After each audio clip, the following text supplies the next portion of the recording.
എന്താണ് ലിക്വിഡിറ്റി എന്ന് പറഞ്ഞാൽ വളരെ സിമ്പിളായിട്ട് ഞാൻ നിങ്ങൾക്ക് പറഞ്ഞുതരാം. അതിന് മുമ്പ് നിങ്ങൾക്ക് അറിയണ കാര്യങ്ങൾ പറയാം. എന്താണ് ലിക്വിഡിറ്റി എന്ന് പറഞ്ഞാൽ ഫഹദ് പറയും. എന്താണ് ലിക്വിഡിറ്റി എന്ന് പറഞ്ഞാൽ നിങ്ങൾ എന്താണ് പെട്ടെന്ന് മനസ്സിലാക്കിച്ചേക്കുന്നത്? നമ്മൾ ഏഹ് നമ്മളൊരു സപ്പോർട്ട് ഉണ്ടെങ്കിൽ പെട്ടെന്ന് തന്നെ ആ സപ്പോർട്ടിനെ ബ്രേക്ക് ചെയ്ത് ആ ഒരു 2-3 ക്യാൻഡിൽ കൊണ്ട് തന്നെ അത് തിരിച്ച് റിക്കവർ ചെയ്യണം. അത് ലിക്വിഡിറ്റി അങ്ങനെ റിക്കവർ ചെയ്ത് കഴിഞ്ഞാൽ നമ്മൾ പറയുന്നത് ലിക്വിഡിറ്റി ഗ്രാബ് എന്നുള്ളത്.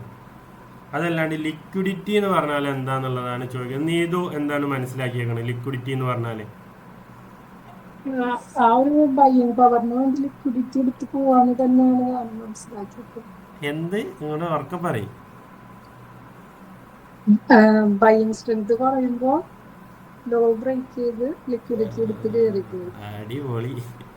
അവിനാശ് എന്താ മനസ്സിലാക്കിയേക്കണേ ലിക്വിഡിറ്റി എന്ന് പറഞ്ഞാല്? അപ്പൊ ഇതാണ് അവസ്ഥ നിങ്ങളെ. അവിനാശ് മാർക്കറ്റ് ഒരു പെൻഡിങ് നെക്സ്റ്റ് ലെവലിൽ പോകാൻ വേണ്ടി മാർക്കറ്റ് പെൻഡിങ് ഓർഡർ എടുത്ത് അതാണ് ആൻസർ കിട്ടണമെന്നുണ്ടെങ്കിൽ അവിനാശിന്റെ അടുത്ത് കയറണം. അപ്പൊ മക്കളെ നിങ്ങൾ എഴുതി വെച്ച് പഠിക്ക്. ലിക്വിഡിറ്റി എന്ന് പറഞ്ഞാല് പെൻഡിങ് ഓർഡേഴ്സ് ആണ്. അതേമാതിരി തന്നെ ലിക്വിഡിറ്റി എന്ന് പറഞ്ഞാൽ pending orders plus stop loss orders ആണ്. ഇപ്പോൾ മാർക്കറ്റ് എന്താണ് സ്ട്രോങ് ആയിട്ട് ബ്രേക്ക് ഔട്ട് നടത്തി. ഇവിടെ അത്രയും വലിയ സ്ട്രോങ് കൺസോൾട്ടേഷൻ ഉണ്ട് എന്ന് നമുക്ക് പറയാൻ പറ്റത്തില്ല.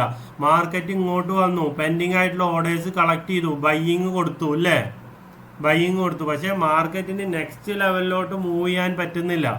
അപ്പം മാർക്കറ്റ് എന്ത് ചെയ്തു? Next stop loss orders. മനസ്സിലായോ? ഇവിടെയൊക്കെ കൺസോളിഡേറ്റ് ചെയ്ത് ബൈ ചെയ്ത ആളുകളുടെ സ്റ്റോപ്പ് ലോസ് എവിടെയായിരിക്കും? ഇതിൻ്റെ അടിയിലല്ലേ? നമ്മുടെ കുറച്ച് ആൾക്കാരെയും കൂടി സ്റ്റോപ്പ് ലോസ് ഉണ്ട് ഇതിൻ്റെ അടിയിൽ അല്ലേ? ആ സ്റ്റോപ്പ് ലോസും കൂടി ഹണ്ട് ചെയ്യണം. ഇത് ആരാണ് ഹണ്ട് ചെയ്യുന്നത്? ഇൻസ്റ്റിറ്റ്യൂഷണൽ ബയേഴ്സ് ആണ് ഹണ്ട് ചെയ്യുന്നത്. എക്സ്പെഷ്യലി ഏതൊക്കെ ദിവസങ്ങളിലാണ്? ഇത്തരം എക്സ്പയറി ഡേയ്സ്, അതേമാതിരി തന്നെ പുതിയ കോൺട്രാക്ട് ഓപ്പൺ ചെയ്യണ ദിവസങ്ങളിലാണ് ഇത്തരത്തിലുള്ള പ്രതിഭാസം കൂടുതലായിട്ട് നടക്കുക. ബാക്കിയുള്ള ദിവസമൊക്കെ ഓൾമോസ്റ്റ് നിങ്ങൾക്ക് ഒരു ക്ലീൻ പ്രൈസ് ആക്ഷൻ കിട്ടും. ബട്ട് ഈ നമ്മൾ വർക്ക് ചെയ്യണ ഒരു ഏരിയയിൽ, അതായത് ഓപ്ഷൻസിൽ ഇത്തരത്തിലുള്ള ലിക്വിഡിറ്റി ഗ്രാബ് നടത്താനുള്ള പ്രോബബിലിറ്റി കൂടുതലാണ്.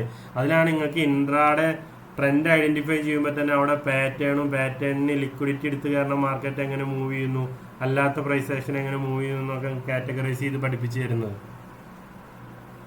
മനസ്സിലായോ? അപ്പം മാർക്കറ്റിന് എന്തുകൊണ്ടാണ് മാർക്കറ്റിൽ കൂടുതൽ ഓർഡേഴ്സ് മാർക്കറ്റ് പ്ലേസ് ചെയ്യുമ്പോൾ ഇത്തരം liquidity stop loss orders hunt ചെയ്യുന്നത്? എന്തുകൊണ്ടാണ് ഹണ്ട് ചെയ്യുന്നത് സ്റ്റോപ്പ് ലോസ് ഓർഡേഴ്സ്? മാർക്കറ്റിൽ ഇൻസ്റ്റിറ്റ്യൂഷൻസ് ബൈയിങ് നടക്കുക നമ്മളെ മാതിരി ചെറിയ ക്വാണ്ടിറ്റി സൈസിലാണോ? ബിഗ് ക്വാണ്ടിറ്റി സൈസിലാണ് ഇൻസ്റ്റിറ്റ്യൂഷൻസ് ബൈയിങ് നടക്കുക. ഇവർ ബൈയാണ് ചെയ്യുന്നത്. ഇവർക്ക് അറിഞ്ഞുകൊണ്ട് ആരും റീറ്റെയിലേഴ്സ് സെല്ല് ചെയ്യത്തില്ല ഈ ഒരു ഏരിയയിൽ വെച്ചിട്ട്. അപ്പോൾ അവരെന്നെ സെൽ ഓർഡേഴ്സ് എവിടെ കിടക്കണമെന്ന് നോക്കിയിട്ട് അതിനെ ഹണ്ട് ചെയ്തിട്ട് മാർക്കറ്റിന് മുകളിലോട്ട് കൊണ്ടുപോകും. മനസ്സിലായോ? ഇത് റീറ്റെയിലേഴ്സിനെ ട്രാപ്പ് ചെയ്യാണ് നടക്കുന്നത്. അത് വലിയ ഇൻസ്റ്റിറ്റ്യൂഷൻസ് ആണ് നടത്തുക. അപ്പോൾ അവർക്ക് വേണ്ട ഓർഡേഴ്സ് അവർ പിക്ക് ചെയ്യാണ് ചെയ്യുന്നത്. അപ്പോൾ ഞാൻ പറഞ്ഞു ഈ പ്രൈസ് ആക്ഷൻ ബ്രേക്ക് ഔട്ട് എന്ന് പറഞ്ഞാൽ പ്രൈസ് ആക്ഷൻ, അതിനുശേഷമുള്ള റിയാക്ഷനുകൾ നോക്ക്. ഓൾറെഡി നമുക്ക് market view chart down trend confirmation തന്ന് നിൽക്കുകയാണ്. ഇവിടെ ഇൻസ്റ്റിറ്റ്യൂഷണൽ മൂവ് ആണ് നിങ്ങൾക്ക് കിട്ടിയേക്കണത്. സപ്ലൈ സോൺ ബ്രേക്ക് ഔട്ടാണ് നിങ്ങൾക്ക് കിട്ടിയേക്കണത്. അപ്പോൾ നിങ്ങൾ കാമായിട്ട് ഇരുന്നിട്ട് ഇതാ ഇവിടെ നിങ്ങളുടെ പാറ്റേൺ അല്ലേ മക്കളെ, ഇൻസ്റ്റിറ്റ്യൂഷണൽ ബൈയിങ് നടക്കുമ്പോൾ ഉള്ള പാറ്റേൺ അല്ലേ, 2 പാറ്റേൺ അല്ലേ ഇവിടെ നിങ്ങൾക്ക് ഉണ്ടായേക്കണത്. നിങ്ങളെ പഠിപ്പിച്ച് തരുന്ന 2 പാറ്റേൺ അല്ലേ നിങ്ങൾക്ക് ഉണ്ടായേക്കണത്. ഐഡന്റിഫൈ ചെയ്യാൻ പറ്റുന്നുണ്ടോ? പറ്റുന്ന ആളുകൾ ഐഡന്റിഫൈ. അപ്പോൾ അത്തരത്തിലുള്ള 2 പാറ്റേൺ അല്ല 3 പാറ്റേൺ ഉണ്ടായിട്ടുണ്ട്. അത്തരത്തിലുള്ള പാറ്റേൺ ആണ് ഇവിടെ ക്രിയേറ്റ് ചെയ്തേക്കുന്നത്. ആ പാറ്റേണുകൾ കാൻഡൽസ്റ്റിക് പാറ്റേണുകൾ ഞാൻ നിങ്ങൾക്ക് എക്സ്പ്ലെയിൻ ചെയ്ത് തരുന്നില്ല. നമ്മൾ ഡെയിലി തന്നെയല്ലേ പറഞ്ഞുകൊണ്ടിരിക്കുന്നത്. അപ്പോൾ നിങ്ങൾ എന്ത് ചെയ്യുക, ഇത്തരത്തിൽ നിങ്ങൾക്കൊരു ക്ലിയർ വ്യൂ ഉണ്ടെന്നുണ്ടെങ്കിൽ മാർക്കറ്റ്, നമുക്ക് അവിടെ ഓൾറെഡി മാർക്കറ്റ് വ്യൂ ചാർട്ടിൽ നമുക്ക് പണി കിട്ടി. പിന്നെ ഇവിടെ വന്നിട്ട് നിങ്ങൾ കാമായിരുന്ന് നിങ്ങളുടെ സ്ട്രാറ്റജി അപ്ലൈ ചെയ്യും. ഇവിടെ നമുക്ക് 3 ലോ കൺഫർമേഷൻ കിട്ടുന്നില്ല, TBS കൺഫർമേഷൻ കിട്ടുന്നില്ല. പിന്നെ ലിക്വിഡിറ്റി എടുത്തതിന് ശേഷം ബയ്യർ സ്ട്രെങ്തൻ ചെയ്തു എന്നുള്ള പാറ്റേൺ കൺഫർമേഷൻ ആണ് കിട്ടുന്നത്. ബ്രേക്ക് ഔട്ട് ചെയ്തു, അതിന് ശേഷം റീടെസ്റ്റ് ചെയ്തു, മാർക്കറ്റ് മുകളിലോട്ട് പോയി അല്ലേ. അപ്പോൾ ഇത്തരത്തിലുള്ള കൺഫർമേഷനിൽ നിങ്ങൾ എന്ത് ചെയ്യണം, മാർക്കറ്റിൽ എൻട്രി ചെയ്യണം. ഇതിനെയാണ് ലിക്വിഡിറ്റി ഗ്രാബ് എന്ന് പറയുന്നത്. മനസ്സിലായോ? ലിക്വിഡിറ്റി ഗ്രാബ്, ലിക്വിഡിറ്റി ഹണ്ട് എന്നൊക്കെ ഇതിനെയാണ് പറയുന്നത്. നമ്മുടെ കൂടുതലായിട്ടുള്ള ഓർഡേഴ്സ്, അതായത് പെൻഡിങ് ഓർഡേഴ്സ്, അതേമാതിരി തന്നെ സ്റ്റോപ്പ് ലോസ് ഓർഡേഴ്സ്, അതിനെ മാർക്കറ്റ് അടിയിലോട്ട് ബ്രേക്ക് ചെയ്ത് തിരിച്ച് കയറുന്നത്. ഇത് അധികവും ചെയ്യുക ഇൻസ്റ്റിറ്റ്യൂഷണൽ ബയേഴ്സ് ആയിരിക്കും. അപ്പോൾ വൺസ് നമുക്ക് വ്യൂ കിട്ടിക്കഴിഞ്ഞാൽ ഇത്തരത്തിലുള്ള ലിക്വിഡിറ്റി ഗ്രാബ് നടന്നതിന് ശേഷം നമുക്ക് മാർക്കറ്റിലോട്ട് എൻട്രി ചെയ്യാം. ഇത്തരത്തിലുള്ള ലിക്വിഡിറ്റി ഗ്രാബിൽ പെടാതിരിക്കാൻ വേണ്ടിയിട്ടാണ് ഈ ഒരു ദിവസങ്ങളിൽ നിങ്ങൾ അത്യാവശ്യം ബഫർ സ്പേസ് എത്ര പറഞ്ഞേക്കണം, 5 പോയിന്റെങ്കിലും മിനിമം ബഫർ സ്പേസ് നിങ്ങൾ കീപ്പ് ചെയ്യണമെന്ന് പറഞ്ഞിട്ടുണ്ട്. ഇത്തരം വോളറ്റൈൽ മാർക്കറ്റിൽ നിങ്ങൾ നോക്കി നോക്കാം. ഈ ഒരു ക്യാൻഡിലിൻ്റെ ലോ എത്രയാണ്? 114.45 ഇവിടെ ഏറ്റവും ലോ ക്രിയേറ്റ് ചെയ്തത് 109.90.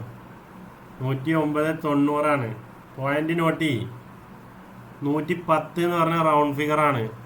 നിങ്ങൾ SL ഇടുമ്പോൾ എത്രയിലോട്ട് ഇടുക? അപ്പൊ ഞാൻ പറഞ്ഞില്ലേ, ഈ ഒരു മാർക്കറ്റിനെ അത്രയും സ്ക്രൂട്ടിനൈസ് ചെയ്തിട്ടാണ് നിങ്ങൾക്ക് എനിവേ ഇതിൽ നിങ്ങൾക്ക് SL കിട്ടിയത് 5 പോയിന്റ് അടിയിലോട്ട് പോന്നിട്ടുണ്ട്. 5 പോയിന്റിന്റെ അടിയിലോട്ട് ഇത് പോകുന്നുണ്ടോ? നിങ്ങൾ നോക്കി നോക്ക്. ഇത്രയും വോളറ്റാലിറ്റി ഉണ്ടായിട്ട് ഈ ഒരു സ്മാർട്ട് മണി ക്യാൻഡിൽ വെച്ച് ബ്രേക്ക് ചെയ്ത് 5 പോയിന്റ്. അപ്പോൾ 5 പോയിന്റ് അടിയിലോട്ട് പോന്ന് കഴിഞ്ഞിട്ടുണ്ടെന്നുണ്ടെങ്കിൽ അവിടെ നെഗറ്റീവ് സെന്റിമെന്റ് ആണ്. മോസ്റ്റ് ഓഫ് ദ കേസിലാണ് ഈ പറയുന്നത്. 100% പെർഫെക്ഷൻ ഇവിടെ കിട്ടത്തില്ല മക്കളെ. ഇത് ട്രേഡിംഗ് ആണ്. മോസ്റ്റ് ഓഫ് ദ കേസിൽ 5 പോയിന്റ് ബിലോ മാർക്കറ്റ് പോകുന്നു. ഇത്ര വോളറ്റൈൽ മാർക്കറ്റിൽ 5 പോയിന്റ് ബിലോ പോന്നാൽ, സപ്പോർട്ട് ബ്രേക്ക് ചെയ്ത് പോന്നാൽ അത് ഡൗൺ ട്രെൻഡ് കണ്ടിന്യൂ ചെയ്യാനുള്ള പ്രോബിലിറ്റി കൂടുതലാണ്. പിന്നെ നിങ്ങൾക്ക് അതിനു ശേഷം റൗണ്ട് ഫിഗർ ഉണ്ട്. റൗണ്ട് ഫിഗറിൽ കറക്റ്റ് SL വെക്കത്തില്ല. അതിൽ പ്രോപ്പറായിട്ടുള്ള ആ ഒരു, ഇപ്പോൾ ഇവിടെ എന്താണ് 110 110 നമ്മൾ വെക്കത്തില്ല. ഒരു 20-30 പൈസ നമ്മൾ കുറച്ചിട്ടേ വെക്കത്തുള്ളൂ. അപ്പോഴും നിങ്ങൾ രക്ഷപ്പെട്ടു. ഫൈനൽ രക്ഷപ്പെടലാണത്. ആ റൗണ്ട് ഫിഗറിന്റെ അടിയിലോട്ട് ഇത്തരത്തിലുള്ള റൗണ്ട് ഫിഗർ ഉണ്ടെന്നുണ്ടെങ്കിൽ ഒരു അപ്പോൾ റൗണ്ട് ഫിഗേഴ്സിൽ വരുമ്പോൾ എന്താണ്, ബൈങ് നടക്കും. ആൽഗോസുകളൊക്കെ സെറ്റ് ചെയ്തിട്ടുള്ള റൗണ്ട് ഫിഗേഴ്സിലാണ്. അവിടെ വരുമ്പോൾ ബൈങ് നടക്കും. അതാണ് ആക്ച്വലി 110 തന്നെ ആയിരിക്കും ഓർഡേഴ്സ്. പക്ഷെ വന്നപ്പോൾ എന്താണ് 109.90 വന്നു എന്നുള്ളതേ ഉള്ളൂ ക്യാൻഡിൽസിക്ക്. ആ സെല്ലിങ് പ്രഷർ കൂടുതലുണ്ടെങ്കിൽ അത്തരത്തിൽ താഴത്തോട്ട് ഇറങ്ങി വരും. അപ്പോൾ അത്തരം കാര്യങ്ങളൊക്കെയാണ് നിങ്ങൾ ശ്രദ്ധിക്കേണ്ടത്.